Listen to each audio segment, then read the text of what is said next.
지금부터 57차 정책조정회의를 시작하겠습니다. 네, 어제 본회의가 국회법 절차에 따른 국회의장의 요청으로 30일로 연기되었습니다.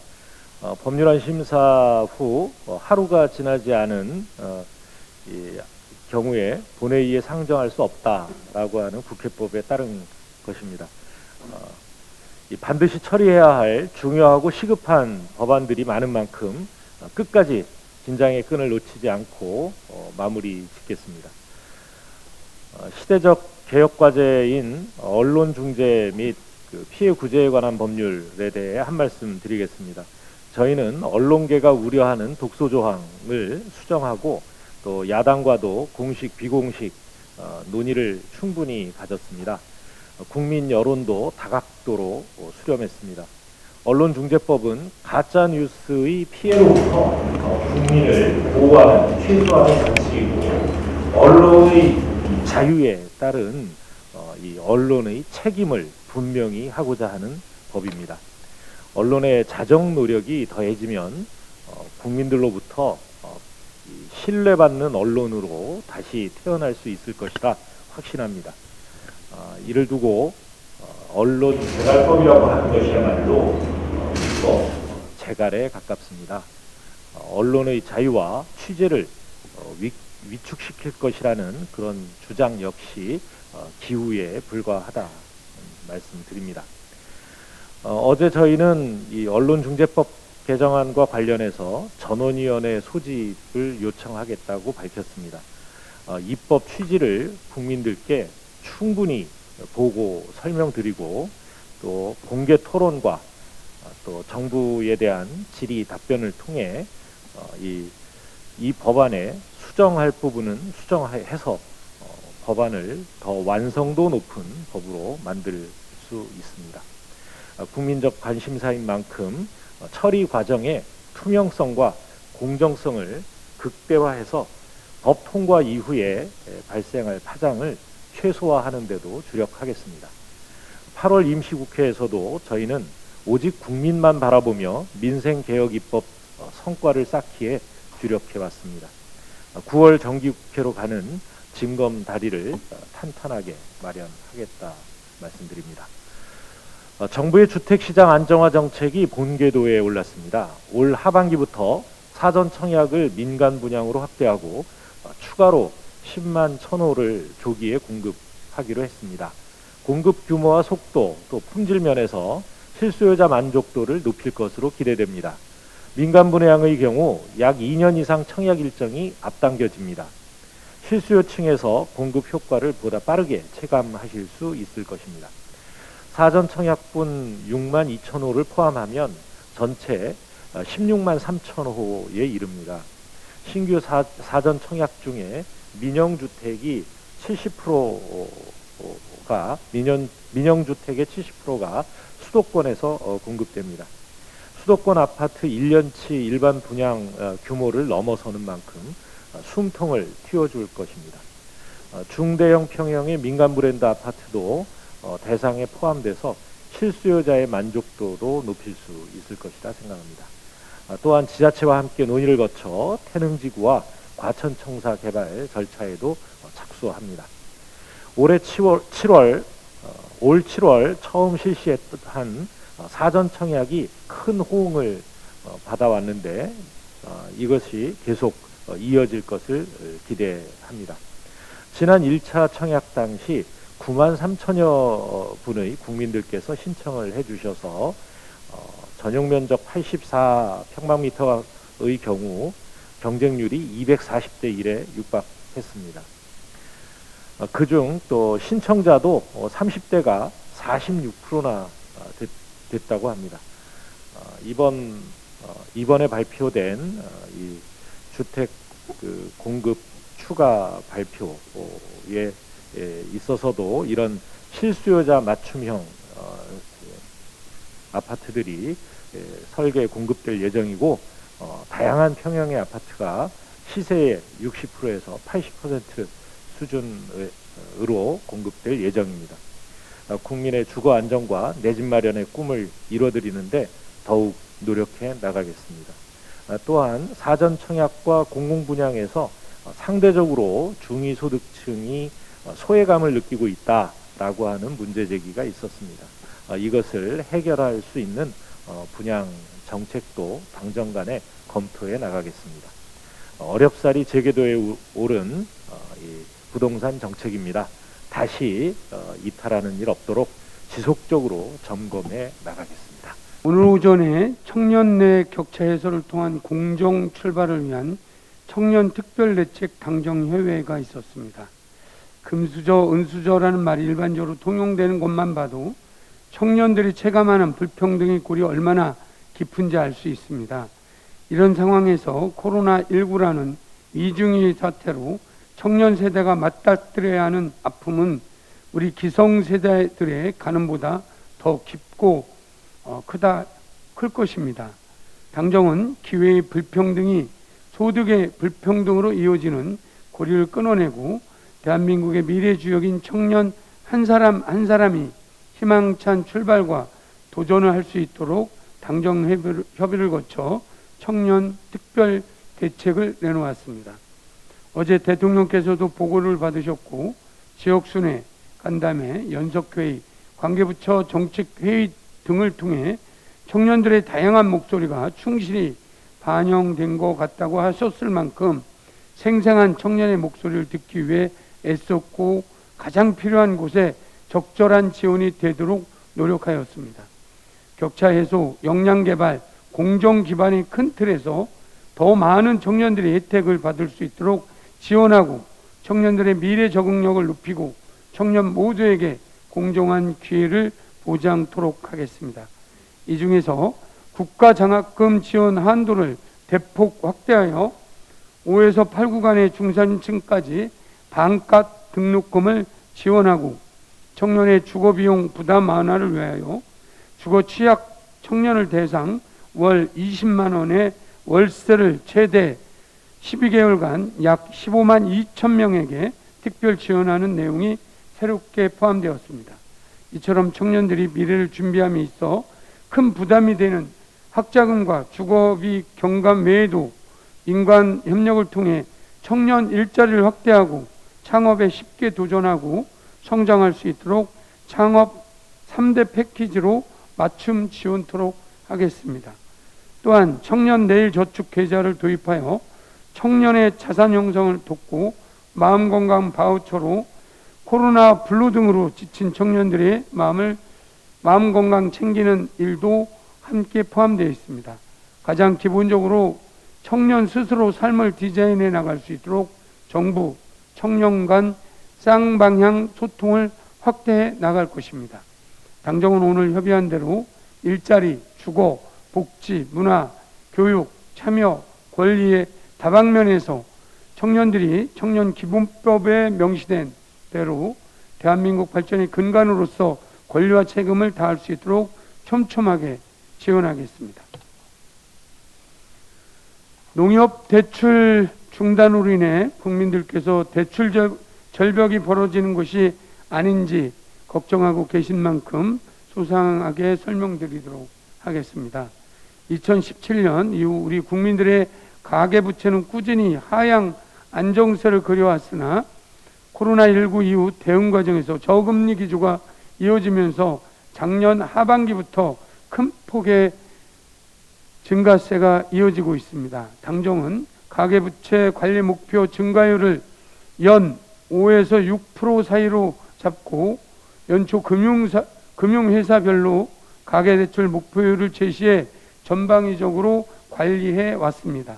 그러나 코로나19 장기화와 저금리로 인해 금년 1월부터 7월까지 가계부채 증가 폭이 역대 최고치인 78조 8천억 원으로 역대 최고를 기록하였습니다. 이런 과정에 대부분의 은행은 자체 노력에 따라 가계대출을 체계적으로 관리해 왔으나 일부 금융사가 7월 말 기준으로 연중 관리 목표치를 크게 초과하게 되었고 대표적인 경우에 해당하는 농협이 연중 목표치 관리를 위해 불가피하게 대출을 중단케 되었습니다. 당정은 신용 팽창에 의한 금융불안 가능성을 미연에 방지하기 위해 금융기관이 가계부채관리 목표를 좀 더 철저히 준수토록 하고 지속적으로 점검하겠다는 말씀 드리겠습니다. 이를 위해 금융회사별 목표 증가율 관리를 보다 촘촘하게 챙기도록 하겠습니다. 금융당국에 당부합니다. 창고운손을 최소화하고 대출 절벽이 발생하지 않도록 각 은행을 철저히 모니터링해 주시기 바랍니다. 다시 한번 말씀드리지만 가계부채 관리 목표를 시행함에 있어서도 실수요자를 위한 지원은 결코 중단되지 않도록 하여야 합니다. 무주택자와 서민들의 전세자금 대출, 정책 모기지, 집단 대출 등 주거 안정을 위한 금융상품의 공급은 멈춤없이 이루어질 것입니다. 당정은 국가가 최종 대부자가 된다는 마음으로 국민 불편을 최소화할 수 있도록 최선을 다하겠습니다. 오늘 9월 정기국회 대비 더불어민주당 국회의원 워크숍이 개최됩니다. 이번 정기국회는 문재인 정부의 마지막 정기국회입니다. 어느 때보다 철저한 정책 점검을 통해 지난 4년간 추진해온 국정과제로 제대로 마무리 짓고 제4기 민주정부 수립을 위한 의지와 비전을 제시해야 합니다. 민주당은 이번 정기국회 주요 기조를 코로나19 이후 민생경제 회복과 포용 그리고 미래를 위한 제도약에 두고 있습니다. 특히 코로나19 이후 국민의 일상을 되찾아줄 민생법안, 탄소 중립 등 미래 대전환 시대 대응을 위한 경제 혁신 법안, 그리고 선진 대한민국을 위한 한국판 뉴딜 2.0 입법을 중심적으로 추진코자 합니다. 또한 과학기술기본법, 군인복지기본법 등 총선 공약 실현과 자본시장법, 대리점법, 상생협력촉진법 등 국정과제, 세종시에 국회 분원을 설치하는 국회법부터 국방개혁법, 신문법, 정보통신망법 등의 개혁과제까지 흔들림 없이 완수해 나갈 것입니다. 오늘 워크숍에서 의원님들의 전원의 머리와 가슴을 모아 일 잘하는 민생중심 정당 더불어민주당의 면모를 다시 한번 국민께 보여드릴 수 있도록 최선을 다하겠습니다.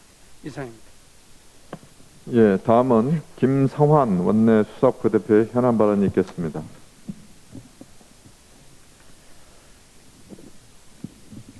윤희숙 의원의 사퇴쇼에 대해서 한 말씀 드리겠습니다. 어제 국민권익위로부터 부동산 투기 의혹 통보를 받은 국민의힘 윤희숙 의원이 의원직 사퇴 선언을 했습니다. 윤 의원은 부친의 농지법 위반 혐의에 대해 아버지는 농사를 지으며 남은 생을 보내려 농지를 취득했지만 모친의 건강이 악화되는 바람에 농사를 짓지 못했다. 자신은 부친의 경제활동에 대해서 알지 못한다고 했습니다. 사실관계를 확인해 보겠습니다. 2016년 윤 의원 부친이 농사를 직접 짓겠다고 매입한 1만여 평의 농지는 세종시 전이면 신방리 땅입니다. 윤 의원 부친의 고향은 부산이고 모친의 고향은 경남입니다.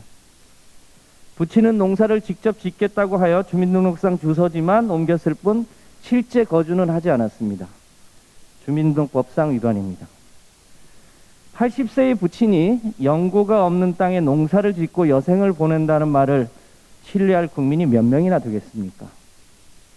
굳이 연고를 따지자면 2016년 이 시기에 윤 의원은 세종시에 있는 KDI에 근무했고 KDI는 그 무렵 인근 산업단지를 조성하는 연구 영역을 했다는 사실입니다. 혹시 윤 의원이 KDI의 내부 정보를 활용하여 부친에게 부동산 투기를 권유한 것은 아닙니까? 부친에게 투기 자금을 지원했거나 차명으로 소유한 것은 아닙니까? 이 부분에 대해서는 수사당국의 철저한 조사가 있기를 바랍니다. 윤 의원은 국회 본회의 발언 전까지 주택을 2채 소유하고 있으면서 임차인 코스프레를 했던 분입니다. 또 윤 의원은 국민의힘 부동산 투기조사 특위에서 우리 당 의원의 이름을 거론하면서 가족 투기 의혹에 대해 성역 없는 조사가 필요하다고 했습니다. 그러면서 우리 당 의원을 투기 귀재라고 했습니다. 제가 보기에는 윤 의원이야말로 부동산 투기 귀재인 것 같습니다. 그야말로 전형적인 내로남불입니다. 윤 의원은 또 지난해 말 국회를 모두 세종으로 옮기고 남게 되는 여의도 땅에 아파트를 짓자고 했습니다. 당시에 국민의힘은 국회 세종의사당 건립에 미온적인 입장이었던 상황에서 당시에는 매우 신선한 발언으로 들렸습니다. 그런데 지금 생각해보니 부친이 사놓은 부동산의 가치를 높이기 위한 발언이 아니었나 의심이 듭니다. 부친이 당시 농지 매입 자금이 약 8억 원으로 알려졌습니다. 지금은 대략 30억 원으로 4배의 부동산 가치 상승이 있었습니다. 윤 의원의 말대로 자신은 몰랐고 여생의 농사를 짓기 위해서 산 땅이고 따라서 부동산 투기가 아니라고 한다면 대한민국에서 부동산 투기를 한 사람은 단 한 명도 없을 것입니다. 윤 의원은 깜짝 사태로 부동산 투기 의혹을 덮을 일이 아니라 부친의 토지 매입 과정, 내부 정보 제공 여부, 자금 조성 과정 등에 대해서 그 경위부터 국민 앞에 투명하게 밝히시기 바랍니다. 이상입니다. 예. 다음은 박주민 제1정조위원장의 현안 발언이 있겠습니다. 예, 저도 좀 이어서 윤희숙 의원에 대해서 얘기를 하도록 하겠습니다. 윤희숙 의원의 부친이 매입한 부동산의 이력에 대한 보도가 있었습니다. 살펴보니 내용이 굉장히 흥미롭습니다. 이 땅은 2013년 1월에 1차 경매가 진행이 되는데요. 이때 낙찰가가 예상 낙찰가보다 3억 4,300만 원이나 높은 금액이었다고 합니다. 응찰자도 9명에 이르렀다고 하고요. 결국 이 땅은 2013년 3월에 재매각이 진행되는데 이때 낙찰 가격이 감정가 대비 170%에 달하는 금액이었다고 합니다. 굉장히 인기가 좋은 땅이었다는 것을 알 수 있습니다. 이 땅이 3년 후인 2016년에 윤희숙 의원의 부친에게 매각이 되는데요. 이때 8억 2,200만 원이 매매가였는데 2013년 낙찰됐을 때에 비해서 4억 1,000만 원이나 오른 것이었습니다. 도대체 이 땅이 얼마나 농사짓기에 좋기에 3년 사이에 2배 가까운 차익이 발생할 정도로 가격이 오르냐, 이것이 저는 궁금한 것입니다. 방금 말씀드렸던 이 보도에 따르면은 2018년도에 부동산 업체가 이 땅을 이렇게 소개하고 있다고 합니다. 지하철역이라든지 또는 인근에 아파트가 건설된다든지 이런 호재가 많은 땅이다, 이렇게 소개를 했다고 합니다.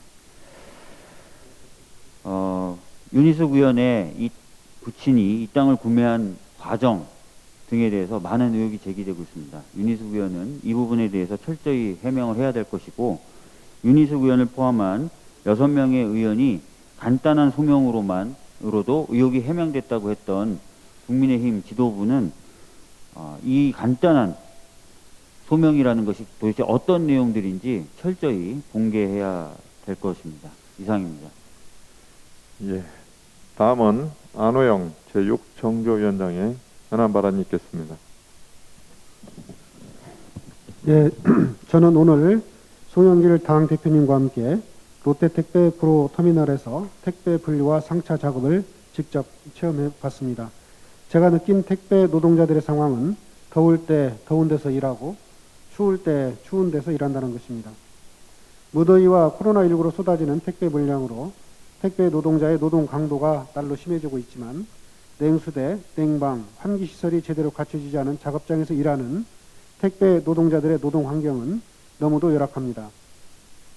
고용노동부에서 택배사 물류센터 조사 대상 335개소 중 200여 개소를 방문해서 점검한 결과를 보니 물류센터 온도가 31도 이상이 된 곳이 전체의 49%로 절반에 이르고 있었고, 상당수의 사업장이 선풍기에만 의지한 채 작업을 하고 있습니다. 그나마 작업장 내 냉방을 위해 에어컨을 설치한 사업장은 전체 30% 미만에 불과했습니다.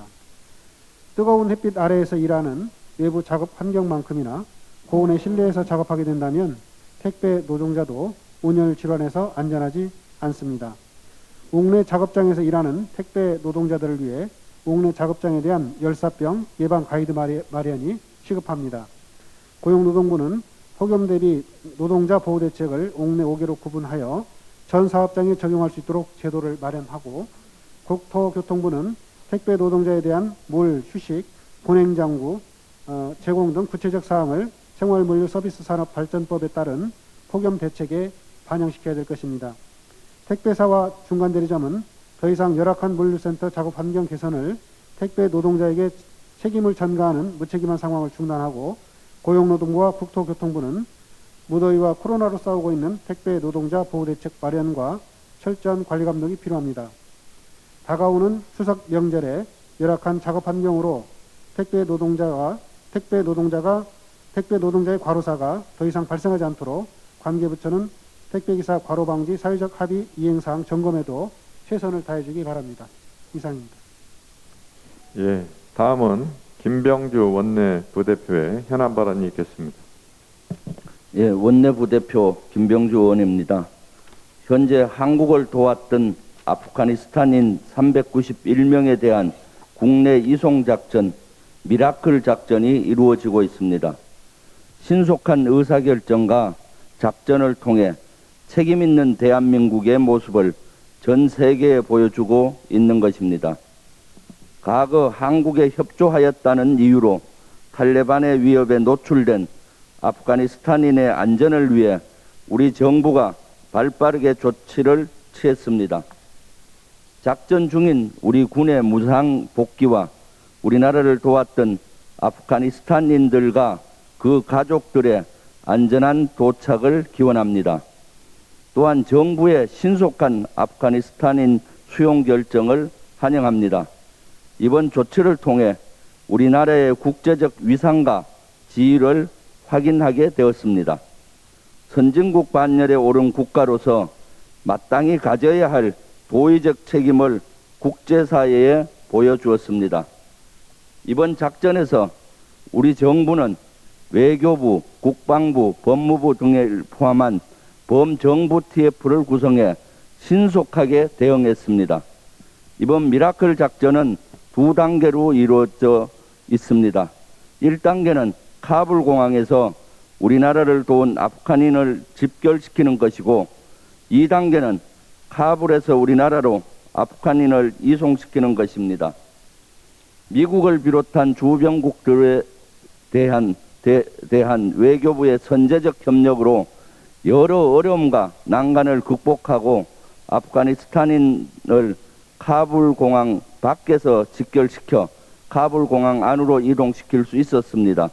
또한 인원 수송에 유리한 공중급유기와 자체 방어 능력이 있는 최신 수송기를 긴급 파견한 국방부의 빠른 판단과 관련 국가 협조로 성공적으로 이송 작전을 수행하고 하게 되었습니다.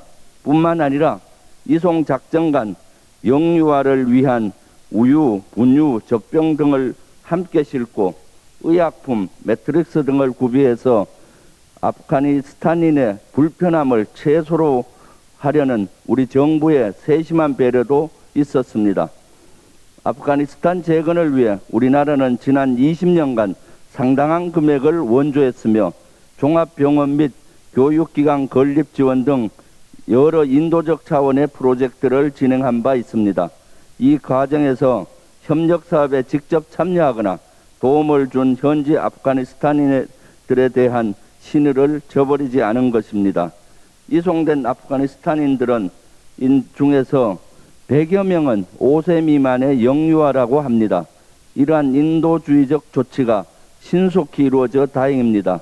이에 그치지 않고 한국에 체류하게 될 아프가니스탄인에 대한 책임을 다하고 불편함이 없도록 끝까지 살펴야 할 것입니다. 아울러 앞으로 우리 정부는 국제사회에 대한 인도주의적 지원과 관심을 지속해 선진국으로서 책임을 다해 나가야 합니다. 우리 당도 이러한 정부 정책을 뒷받침하겠습니다. 감사합니다.